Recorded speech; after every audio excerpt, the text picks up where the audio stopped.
Hello everyone, स्वागत है आपका फिजिकल केमिस्ट्री के एक नई वीडियो में। इस वीडियो में हम मोल कंसेप्ट का रिवीजन करने वाले हैं। जब मैं कल बच्चों के लाइव डाउट ले रहा था तब मैंने रियलाइज किया मैक्सिमम बच्चों के जो डाउट आ रहे थे वो ये थे कि मोल हमें गिवन था, मोल से हमें नंबर ऑफ मॉलिक्यूल पूछे जा रहे थे और मॉलिक्यूल में नंबर ऑफ एटम पूछे जा रहे थे। जैसे H2O है, H2O के मोल दे दिए और पूछ रहा है कि हाइड्रोजन के कितने एटम प्रेजेंट होंगे। मैक्सिमम डाउट इसी पोर्शन में आ रहा था। तो चलिए इसी पोर्शन को हम सबसे डिटेल में डिस्कस करेंगे, आपको बहुत अच्छी तरीके से समझ में आएगा। तो लेट सपोज हम एक एग्जांपल ले लेते हैं कि हमारे पास में 1 मोल H2O प्रेजेंट है। तो हमारे पास में 1 मोल, यहां पर मैं नोट डाउन कर देता हूं, हमारे पास में 1 मोल H2O प्रेजेंट है। अब आप लोगों को पता है कि 1 मोल में कितने मॉलिक्यूल होते हैं। देखिए वो मैं यहां पर नोट डाउन कर रहा हूं, इधर जो राइट साइड में मैं चीजें लिख रहा हूं उसका हम यूज करेंगे और वो स्टैंडर्ड चीजें जो आपको याद भी रखनी है। 1 मोल में Na मॉलिक्यूल होते हैं। तो अगर मैं यहां पर लिखूं 1 mole is equal to Na molecule, Na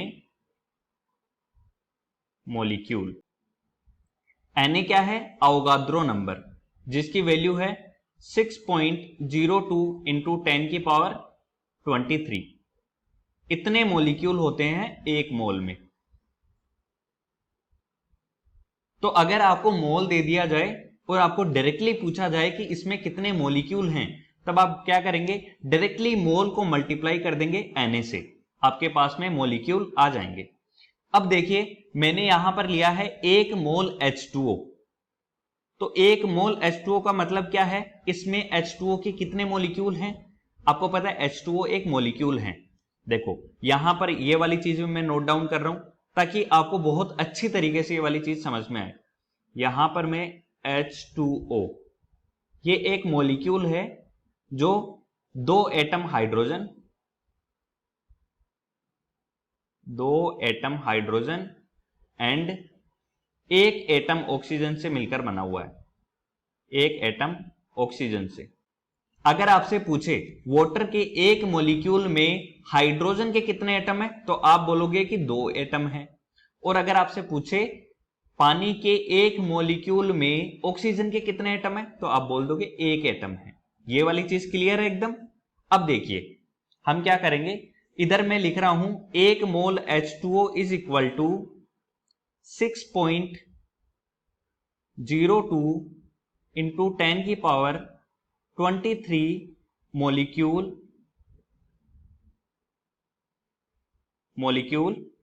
H2O। ये वाली चीज क्लियर है। अगर आपको मोल से मॉलिक्यूल पूछा जाए तो आप डायरेक्टली क्या करेंगे? 6.02 इंटू 10 की पावर 23 से इसको मल्टीप्लाई कर देंगे। अब देखिए कभी कभी हमारा सवाल ऐसा होता है कि 1 मोल H2O है, इसमें आपको हाइड्रोजन के कितने एटम है ये बताना है। तो देखिए इतने मॉलिक्यूल अपने पास में क्या आ गए? पानी के आ गए। 6.02 इंटू 10 की पावर 23 मॉलिक्यूल पानी के अपने पास में क्या आ गए हैं। अब आप मेरे को एक चीज बताओ, 1 मॉलिक्यूल पानी में हाइड्रोजन के कितने एटम है? 2 एटम है। तो यहां से मैं लिख सकता हूं total hydrogen atoms in H2O। 1 molecule में 2 होते हैं, तो 6.02 इंटू 10 की पावर 23 मॉलिक्यूल में कितने होंगे? 2 से मल्टीप्लाई कर देंगे। 2 इंटू 6.02 इंटू 10 की पावर 23 एटम हाइड्रोजन, इतने एटम हाइड्रोजन के प्रेजेंट होंगे पानी के 1 मोल में। अब एक और सवाल यहां से बन सकता है कि ऑक्सीजन के कितने एटम होंगे। तो देखिए 1 मोल H2O में 6.02 इंटू 10 की पावर 23 मॉलिक्यूल H2O है और 1 मॉलिक्यूल H2O में 1 एटम ऑक्सीजन का है। तो सिंपली अपन यहां से लिख सकते हैं total oxygen atom in H2O। 1 molecule में एक ही एटम होता है ऑक्सीजन का, तो 1 से इसको क्या कर देंगे, मल्टीप्लाई कर देंगे। 6.02 इंटू 10 की पावर 23 एटम। ये वाली चीज क्लियर है। देखो पहले वाले केस में हमने क्या करा, यहां पर आप देख सकते हैं हमने क्या करा, 1 मोल से पहले हमने मोलिक्यूल फाइंड कर लिए, ठीक है। अब जब अपने पास में मोलिक्यूल आ गए तो मोलिक्यूल से हमने क्या करा, H2O के एक मोलिक्यूल में कितने एटम हाइड्रोजन के हैं वो फाइंड कर लिए, और यहां से अपन ऑक्सीजन के कितने एटम है ये फाइंड कर लिए। अब चलिए एक एग्जांपल और लेते हैं और उससे आपको चीजें और भी अच्छे से क्लियर होगी। मान लो मैं एग्जांपल ले रहा हूं 180 ग्राम ग्लूकोज, है ना। देखिए यहां पर अपन लिख लेते हैं, अपना सवाल यह है 180 ग्राम ग्लूकोज, ठीक है, 180 ग्राम ग्लूकोज। अब ग्लूकोज का फॉर्मूला क्या होता है वो मैं यहां पर लिख देता हूं, C6H12O6, ठीक है। इसका हमें मोलिकुलर वेट अगर निकालना हो तो हम क्या करेंगे, एक कार्बन का 12 होता है तो 6 इंटू 12, प्लस एक हाइड्रोजन का 1 होता है तो 12 इंटू 1, प्लस एक ऑक्सीजन का 16 होता है तो 6 इंटू 16 करेंगे तो ये कितना आ जाएगा, 180 ग्राम आ जाएगा, ठीक है।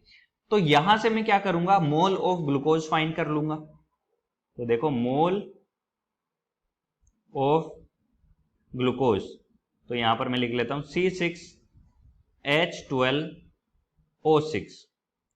जो अपना गिवन वेट है, गिवन वेट कितना है 180 ग्राम, ठीक है, डिवाइडेड बाय 180, ये क्या है मोलिकुलर वेट। तो अपने पास में कितना आ गया, 1 मोल आ गया, 1 मोल ग्लूकोज। क्लियर है ये वाली चीज।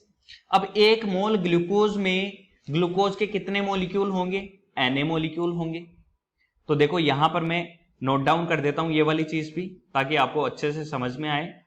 1 मोल ग्लूकोज, 1 मोल ग्लूकोज, तो ग्लूकोज का फॉर्मूला मैं यहां पर लिख रहा हूं C6H12O6।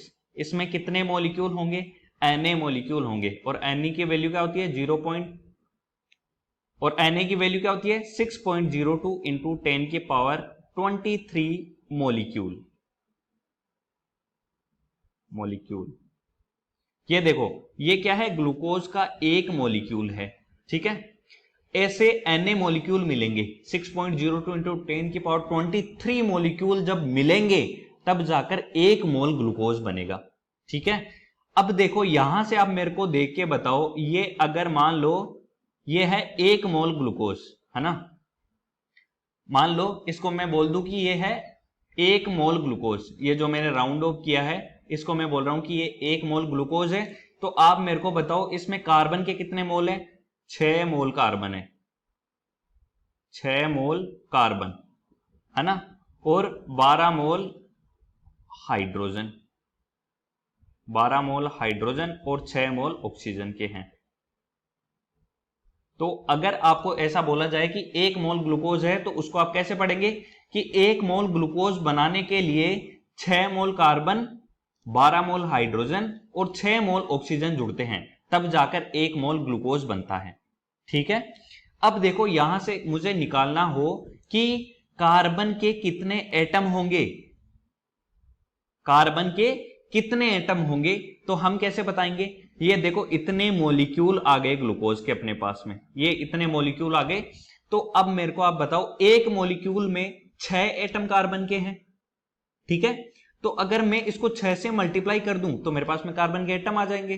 तो देखो नंबर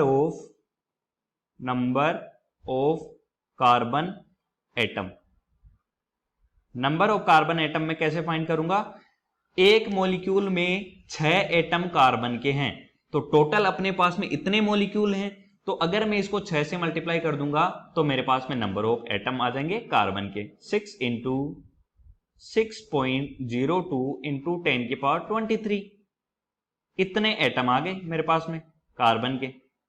अगर मुझसे ये पूछे कि हाइड्रोजन के कितने एटम होंगे, तो देखो टोटल मॉलिक्यूल ये है, 1 मॉलिक्यूल में 12 एटम हाइड्रोजन के हैं। तो 6.02 इंटू 10 की पावर 23 मॉलिक्यूल में कितने एटम हाइड्रोजन के हो जाएंगे? 12 से इसको मल्टीप्लाई कर दूंगा। तो मैं देखो यहां से एक और जो सवाल बन रहा है उसका आंसर भी अपन फाइंड कर पा रहे हैं। नंबर ऑफ हाइड्रोजन एटम 12 से अवोगाद्रो नंबर को क्या कर दूंगा? मल्टीप्लाई कर दूंगा। 12 इंटू 6.02 इंटू 10 की पावर 23 एटम, इतने एटम आ गए मेरे पास में हाइड्रोजन के। इसी तरह से मेरे को अगर निकालना हो नंबर ऑफ ऑक्सीजन एटम, तो आप खुद देख सकते हैं यहां पर कि एक मॉलिक्यूल में 6 एटम किसके हैं? ऑक्सीजन के हैं। तो Na मॉलिक्यूल में कितने हो जाएंगे? 6 से मल्टीप्लाई कर देंगे। ये तो सिंपल मैथ है जो आपने बचपन में भी सीखी हुई है। अब देखो मेन क्वेश्चन यही बनते हैं कि आपको ग्लूकोज का ग्राम दे देगा और फिर पूछ लेगा कि इसमें हाइड्रोजन के कितने एटम होंगे। तो सबसे पहले आप क्या करेंगे? यहां से इसके मोल फाइंड करेंगे। मोल फाइंड करने के बाद में आप क्या करेंगे? इसके मॉलिक्यूल फाइंड करेंगे Na से मल्टीप्लाई करके। मोल से मॉलिक्यूल जब भी आपको निकालना होगा तो सिंपली आप Na से मल्टीप्लाई कर देंगे। ठीक है, Na से जैसे मल्टीप्लाई किया तो आपके पास में मॉलिक्यूल आ गया। अब देखो मॉलिक्यूल में आप देख लो कि यार 6 एटम कार्बन के हैं, 6 से मल्टीप्लाई कर दोगे तो आपको कार्बन एटम मिल जाएंगे। 12 एटम हाइड्रोजन है, 12 से मल्टीप्लाई किया तो हाइड्रोजन के एटम मिल गए। इसी तरीके से ऑक्सीजन के एटम भी आपको मिल गए। मेन सवाल यही बनता है। ठीक है, अब देखो अगर आपसे पूछा जाए कि बताओ कार्बन का कितना ग्राम होगा। अब देखो इतने एटम अपने पास में कार्बन के आ गए। एक एटम कार्बन का मास कितना होता है? 12 होता है। तो अब अगर मैं इसको 12 से मल्टीप्लाई कर दूं तो मेरे पास में कार्बन का मास आ जाएगा। हाइड्रोजन का मास निकालना हो तो देखिए एक एटम हाइड्रोजन का मास होता है 1, तो इसको 1 से मल्टीप्लाई करते हैं हाइड्रोजन का मास आ जाएगा। ऑक्सीजन के एक एटम का मास होता है 16, तो इसको 16 से मल्टीप्लाई कर दूंगा तो मेरे पास में ऑक्सीजन का मास आ जाएगा। इस तरीके से आप ऐसे सवालों को सोल्व कर सकते हैं। अब अगर हम बात करें स्टोइकियोमेट्री की, तो देखिए स्टोइकियोमेट्री में भी इन्हीं चीजों का यूज किया जाता है। एक एग्जांपल ले लेता हूं, N2 प्लस 3H2 और ये मिलके बना रहा है NH3। ये मिलके क्या बना रहा है? NH3 बना रहा है। कितने मोल बनेंगे NH3 के? 2 मोल बनेंगे। अब देखो स्टोइकियोमेट्री में क्या होता है, अगर मान लो देखो यहां पर मैं आपको एक इंपॉर्टेंट चीज और बताता हूं। अगर मान लो यहां पर देखो 2 रिएक्टेंट है, एक तो N2 और एक H2। अब मान लो आपको सिर्फ एक का ही मोल गिवन है, जैसे N2 का मोल दे दिया आपको 2 मोल। कितने भी हो यहां पर जो रिएक्टेंट है वो 3 हो, 4 हो, 2 हो, कितने भी हो, अगर आपको सिर्फ एक का गिवन है तब आपको लिमिटिंग रिएजेंट नहीं निकालना है। आपको डायरेक्टली क्या देखना है, रिएक्शन से आप देखोगे 1 मोल N2 रिएक्शन कर रहा है 3 मोल H2 के साथ में और क्या बना रहा है? 2 मोल NH3 बना रहा है। मतलब 1 मोल N2 से 2 मोल NH3 बन रहा है ना। तो सिंपली आप देख लेना 2 मोल से कितने बनेंगे? 4 बन जाएंगे। और अगर ऐसा हो जाए कि आपको N2 के मोल भी दे दिए और साथ में H2 के मोल भी दे दिए, अब इस केस में आपको लिमिटिंग रिएजेंट निकालना पड़ेगा। लिमिटिंग रिएजेंट उसी केस में निकालना है जब सारे रिएक्टेंट का आपको मोल दिया जाए। ठीक है, या फिर ऐसा बोल दिया जाए कि इन 2 का मोल दे दिया, तीसरे को एक्सेस में दे दिया। इसका मतलब तीसरे का भी गिवन है लेकिन वो अनलिमिटेड मोल है, तो उससे हमें मतलब नहीं है। हम तो लिमिटिंग रिएजेंट निकालेंगे जो 2 मोल गिवन है उनका। तो इनमें से अपन लिमिटिंग रिएजेंट कैसे निकालते हैं? देखो लिमिटिंग रिएजेंट भी निकालना मैं आपको बता देता हूं। Limiting reagent number of mole को, जैसे इसमें अपन कैसे निकालेंगे लिमिटिंग रिएजेंट? जैसे यहां पर अपने को 2 मोल गिवन है, N2 के 2 मोल है और N2 का कोफिशिएंट क्या है? 1 है। इसी तरीके से इसमें निकालेंगे H2 के 4 मोल गिवन है और H2 का जो कोफिशिएंट है वो क्या है? 3 है। अब इनमें से जो मिनिमम आएगा, अब यहां पर तो क्या आएगा? यहां पर तो 2 आएगा और यहां पर 1 पॉइंट समथिंग आएगा। तो इसका मतलब इस केस में जो लिमिटिंग रिएजेंट है वो क्या हो गया, H2 हो गया। तो अब अपन जो भी चीज निकालेंगे वो H2 के बेसिस पे निकालेंगे। लिमिटिंग रिएजेंट का मतलब क्या हो रहा है, मतलब रिएक्शन होते टाइम H2 पहले कंप्लीट हो रहा है। अब यहां से अपन देखेंगे कि 3 मोल H2, यहां से अपन देख लेंगे, देखो H2 का कोफिशिएंट क्या है, 3 है, तो 3 मोल H2 रिएक्शन करके 2 मोल NH3 बना रहा है, 2 मोल NH3 बना रहा है। तो यहां से निकाल लेंगे 1 मोल H2 कितने से करेगा, 1 मोल H2 रिएक्शन करके कितने मोल NH3 बनाएगा, तो देखो 2/3 कर देंगे, क्योंकि इस 3 का इधर आके भाग लग जाएगा, 2 मोल NH3, 2/3 मोल NH3। अब देखो आपको अगर पूछे कि अगर 20 मोल H2 लेते तब NH3 कितना बनता, तो इधर 20 से मल्टीप्लाई करेंगे तो इधर भी 20 से मल्टीप्लाई हो जाएगा। इसी तरीके से आप इस टाइप के क्वेश्चंस को सोल्व कर सकते हैं, बस यही चीज है। अब यहां पर 4 मोल इसके दे दिए, अब आपसे पूछ रहा है कि जो NH3 है उसमें नाइट्रोजन के कितने एटम बनेंगे, तो वही चीज वापस से, अब आपने देखो NH3 के मोल निकाल लिए, मोल से आप क्या करेंगे, मॉलिक्यूल निकालेंगे Na से मल्टीप्लाई करके, और फिर आप देखेंगे NH3 के एक मॉलिक्यूल में एक एटम नाइट्रोजन का है और 3 एटम हाइड्रोजन के हैं। तो सिंपली आप यहां से क्या कर देंगे, 1 से मल्टीप्लाई करेंगे तो नाइट्रोजन का एटम आ जाएगा, 3 से मल्टीप्लाई करेंगे तो हाइड्रोजन का एटम आपको मिल जाएगा। इसी तरीके से पूरा मोल कंसेप्ट काम करता है। तो आपको मैंने पूरा मोल कंसेप्ट समराइज करके बता दिया है। अगर ये वाला वीडियो आपको पसंद आया है तो आप वीडियो को लाइक करो, शेयर करो अपने दोस्तों के साथ जिनको मोल कंसेप्ट में ये वाले क्वेश्चन करने में दिक्कत आती है, और मैक्सिमम क्वेश्चन यहीं से बनते हैं। कंसंट्रेशन टर्म्स जो भी है उनकी हम नेक्स्ट वीडियो में बात कर लेंगे, उनको मैं अलग रखना चाहता हूं ताकि आपको ये वाला पोर्शन बहुत अच्छे तरीके से समझ में आए। अगर आपको ऐसी अमेजिंग वीडियोस और देखनी है तो आप कमेंट बॉक्स में हमें बता सकते हैं और हमारे चैनल को सब्सक्राइब भी कर सकते हैं। मिलते हैं नेक्स्ट वीडियो में, तब तक के लिए साइनिंग ऑफ।